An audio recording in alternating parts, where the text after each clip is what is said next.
SP, como vai? Bom dia a todos, boa tarde a quem estiver vendo esse vídeo por todo o Brasil. Vários carros, somos especialistas em muitos segmentos, mas também em direção elétrica, claro.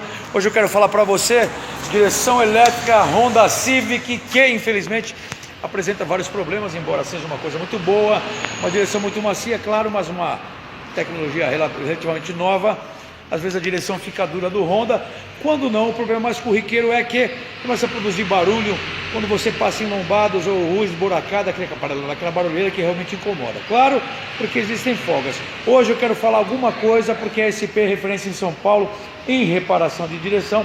Quero falar para vocês acerca desse problema, qual que é a metodologia, como que a gente pode resolver. Vou falar com o técnico aqui na bancada, para vocês terem uma noção como faz.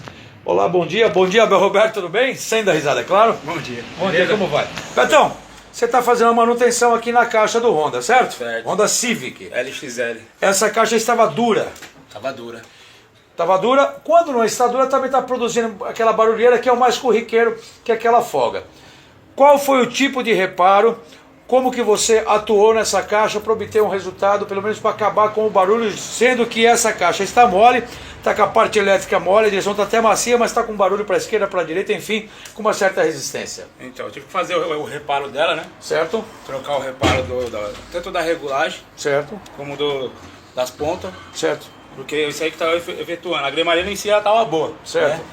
Porém, tem gremalheira também que dá problema. Aqui nesses êmbolos aqui, a folga também pode surgir aqui na parte interna dos êmbolos. Isso, com certeza. Porque às vezes o cara começa a forçar aqui até a regulagem, né? Que esse parafuso aqui, ó. Ele vai forçando, ele vai. Só que existe uma folga interna. Tem uma folga interna, tem uma folga de trabalho. Se não tiver. Em muitos casos pode até trincar aqui esse pescoço, né? Trinca, chega a quebrar o pescoço embaixo. Por causa que existe folga aqui, o cara quer tirar a folga na regulagem. Isso. E acaba quebrando. Acaba quebrando, ele estrangula aqui, na hora do esterço ele quebra. Certo. Eu quero dizer para todos os clientes que estão vendo aqui esse vídeo que é possível fazer uma reparação na caixa. Possível.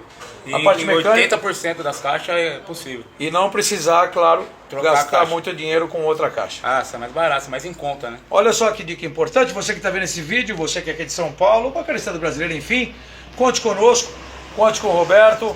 Vamos fazer um trabalho profissional, claro, gastando muito menos, tá certo? Betão, muito obrigado por sua atenção. Ficamos por aqui, bom dia a todos, valeu! Bom dia.